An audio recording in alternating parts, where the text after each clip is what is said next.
Suman malagkit ala Joy. So, yung first batch, luto na. Yung mga porbuka mamayang alas 6.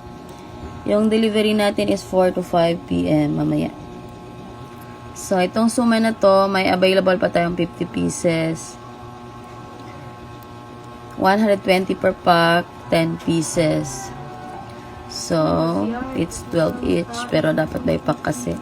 Lugi tayo pag by piece. So, bili na. Masarap ito.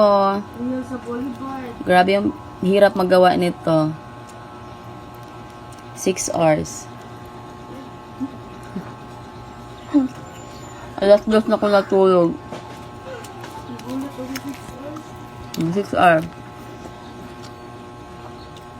Hindi siya masyadong matamis. Good for diabetic. So, ready ang kape or coke? Ready na ang suman natin. Sarap. Kahit hindi ka nakakain ng kanin. Suman lang. Ang sarap-sarap talaga.